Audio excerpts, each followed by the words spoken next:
అనల కిరీటం అనల కిరీటం శతజ్ఞ ఎదుటనే స్వేచ్ఛాగాన పాల బుగ్గలు రంగుల కలలు ఉరికంబాలు ఫికర్పురాలు అన్నాడు భగత్ సింగ్.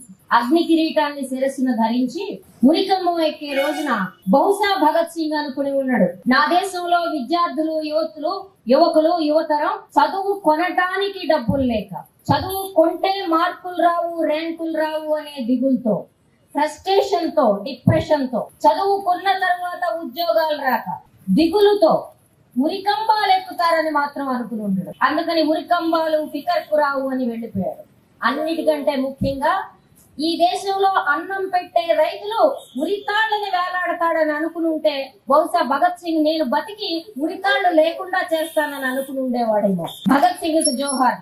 ఈ భగత్ సింగ్ గ్రంథాలయాన్ని నిర్వహిస్తున్న పెద్దలందరికీ నమస్కారాలు.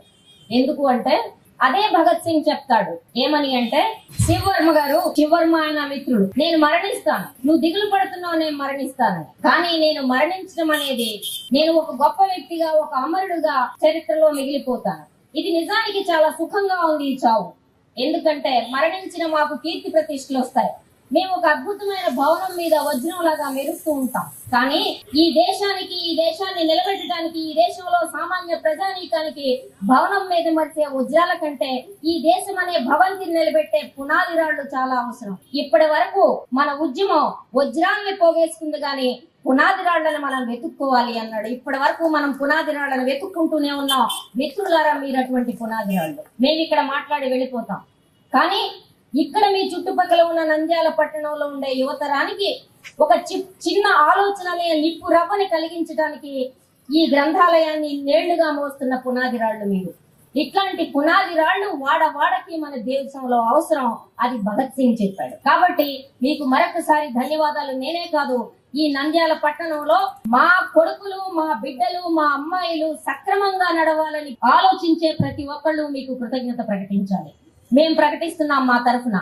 ఇంత పనికి మీరు పూనుకున్నందుకు, ఈ పనిని కొనసాగిస్తున్నందుకు, ఈ పనిని విజయవంతంగా నిర్వహిస్తున్నందుకు భగత్ సింగ్ ని ఎందుకు తలుచుకుంటున్నాం? పదే పదే ఎందుకు తలుచుకోవాలి భగత్ సింగ్ ని? భగత్ సింగ్ ఎందుకు మరణించాడు? భగత్ సింగ్ ఒక టెర్రరిస్ట్ గా ముద్ర వేశారని చెప్తున్నారు. మనకి ఇవాళ సోకాల్డ్ సినిమాలలో ముఖ్యంగా రాయలసీమ ఫ్యాక్షనిజం గురించి మాట్లాడిన ప్రతి సందర్భంలో కత్తి పట్టుకొని బిందెడు రక్తం ప్రవహించేసిన ప్రతివాడు భగత్ సింగ్ పేరు చెప్తాడు. పనికి మాలిన తను ఏం మాట్లాడుతున్నాడో కూడా తెలియకుండా నేను యువనేతలని చెప్పుకొని ఏ పాలసీలు లేకుండా అడ్డగోలుగా నడిచే ప్రతి వాళ్ళు భగత్ సింగ్ పేరు చెప్తారు. కానీ భగత్ సింగ్ ఏం చెప్పాడు అది ముఖ్యం. ఎవరికన్నా తెలుసా భగత్ సింగ్ ఏం చెప్పాడో? తుపాకీ పట్టుకొని కాల్చాడా, బాంబులేసి వదిలేసాడా? భగత్ సింగ్ చాలా స్పష్టంగా చెప్పాడు, మేము ఎవరిని చంపడానికి రాలేదు. ఇక్కడ ఎవరైతే చెవిటితనంతో ఈ దేశంలో ప్రజల సమస్యల్ని కనీస పక్షంగా వినటానికి సిద్ధంగా లేరో వాళ్ళ కోసం, వాళ్ళ చెవులు తెరిపించడం కోసం మాత్రమే మేము బాంబేసాం. చంపదలుచుకుంటే ఇంకో భిన్నమైన బాంబేసేవాళ్ళం అని చెప్పాడు. భగత్ సింగ్ తుపాకుల్ని నమ్మలేదు, బాంబుల్ని నమ్మలేదు. దాన్ని ఒక సాధనంగా మాత్రమే వాడుకున్నాడు. ఆ విషయాన్ని గమనించకుండా రక్తపాతం జరిగిన ప్రతిసారి భగత్ సింగ్ పేరు చెప్పుకొని భగత్ సింగ్ పేరుని అపహాస్యం చేస్తున్నారు. భగత్ సింగ్ ఏం చెప్పాడు? విప్లవం వర్ధిల్లాలి అని చెప్పాడు. ఎప్పటి వరకు విప్లవం వర్ధిల్లాలి? ఇంకిలాబ్ జిందాబాద్ అన్నాడు. ఎందుకన్నాడు ఇంకిలాబ్ జిందాబాద్? ఇంకిలాబ్ అంటే కేవలం నినాద ప్రాయం కాదు, దానికి కొనసాగింపుగా రెండో నినాదం చెప్పాడు. అదేమిటి అంటే లాంగ్ లివ్ ద ప్రొలెటేరియట్. శ్రామిక జనం సుదీర్ఘకాలం వర్ధిల్లాలి అన్నాడు. శ్రామిక జనం సుదీర్ఘకాలం సుఖంగా వర్ధిల్లాలి అంటే దాని అర్థం దాన్ని పీడించే వాళ్ళు ఎవరైతే ఉన్నారో వాళ్ళు నశించాలని అర్థం కూడా. అది మూడో శ్లోకంలో చెప్పాడు, డౌన్ విత్ ద ఇంపీరియలిజం అని. డౌన్ విత్ బ్రిటిష్ ఇంపీరియలిజం అనలా భగత్ సింగ్. తెల్లవాళ్ళ సామ్రాజ్యవాదం పోతే చాలన్లా, ప్రపంచంలో సామ్రాజ్యవాదమే ఉండొద్దు అన్నాడు. ఇవాళ ఏం జరుగుతోంది? ఇవాళ భారతదేశంలో ఉండే సంపదలో గత ఏడాది 58% 10 మంది చేతుల్లో ఉంటే ఈ ఏడాది 73% సంపద ఆదాయం 10 మంది చేతుల్లో ఉంటుంది. ఈ దేశాన్ని ఏలుతుంది మోడీ గారు అని చెప్పి శ్రీనివాసరావు గారు చెప్తున్నారు. కానీ నేను ఆయనతో పూర్తిగా విభేదిస్తున్నా. ఈ దేశాన్ని ఏలుతున్న వాళ్ళు అదానీలు, అంబానీలు అనే కార్పొరేట్లు, వాళ్ళ చేతుల్లో కీలు బొమ్మ కింద ఈ ప్రభుత్వం నడుస్తా ఉంది. వాళ్ళకి దోచిపెట్టడం కోసం, లేకపోతే మాల్యాలు, మోడీలు ఎట్లా పాస్పోర్ట్లు తీసుకొని పోతారండి? ఒక రైతు ఒక లోను కోసం వెళ్ళినప్పుడు 1,00,000 ప్రశ్నలు అడిగి 1,00,000 రూపాయలు ఇవ్వడానికి 30 తిప్పలు పెట్టి ఉరికంబాలు ఎక్కిస్తున్న ఈ బ్యాంకులో మోడీలు, మాల్యాలకి 1,000 కోట్లు ఉంటే మీ దాచుకున్న డబ్బులన్నీ జన్ధన్లో వేయండి, మేము మళ్ళీ వాళ్ళకి కట్టబెడతామని చెప్తున్న మోడీ పరిపాలిస్తున్నాడా, లేకపోతే వాళ్ళ వెనక ఇన్ని లక్షల కోట్లని అప్పు తీసుకుంటున్న కార్పొరేట్లు పరిపాలిస్తున్నాయా? చాలా స్పష్టంగా కార్పొరేట్లే పరిపాలిస్తున్నాయి.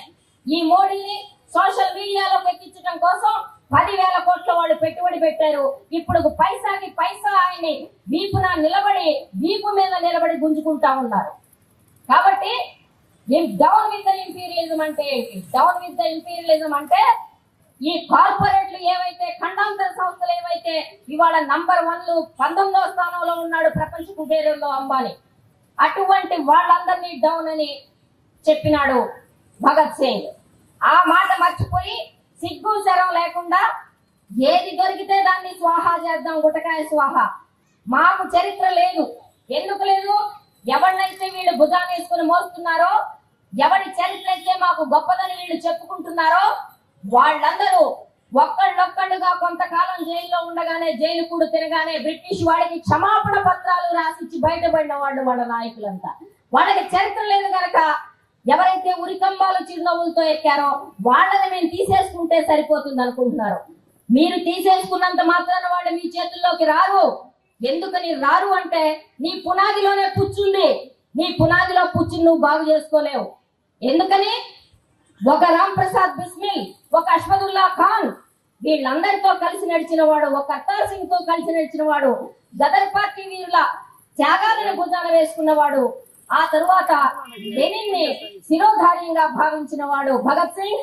భగత్ సింగ్ ని నువ్వు సొంతం చేసుకోలేవు. ఆకాశాన్ని నీ సందిట్లో పట్టుకోవాలని ప్రయత్నించుకో, కాలిపోతావు. ఎందుకంటే నీ స్వభావమే అది కాదు. నీకంత విశాలత్వం లేదు. నువ్వు చేస్తున్న పనేంటి? భగత్ సింగ్ చేసిన పనేంటి? తినటానికి తిండి లేకపోతే మిత్రులతో పంచుకున్నవాడు, పాల బుగ్గలు రంగుల కళలు, నాకు అద్భుతమైన కళలు ఉన్నాయని చెప్పినవాడు, మరణించాలని కోరుకోలా, జీవితాన్ని ప్రేమించాలని కోరుకున్నవాడు. అటువంటి భగత్ సింగ్, అటువంటి కళలు కన్న భగత్ సింగ్, ఆ భగత్ సింగ్ కి వారసులుగా ఎవరు నిలబడాలి ఈ దేశంలో అంటే కోట్లాది యువతరం నిలబడాలి. ఆ కోట్లాది యువతరం నువ్వు ఇచ్చిన స్లోగన్స్ ఏంటి? స్టార్ట్అప్లు, మేక్ ఇన్ ఇండియాలో నిజంగా అనుకున్నారు. కోట్ల సంఖ్యలో ఇంజనీరింగ్ కాలేజీల నుంచి బయటకు వస్తున్న మన యువతరం ఏమైంది? స్టార్ట్అప్లు ఏమని మొన్న చూస్తే ఏనుగు కాస్త తుస్సు అనిపించింది, పకోడీల బండ్లు పెట్టుకొని బతకమని చెప్పినారు.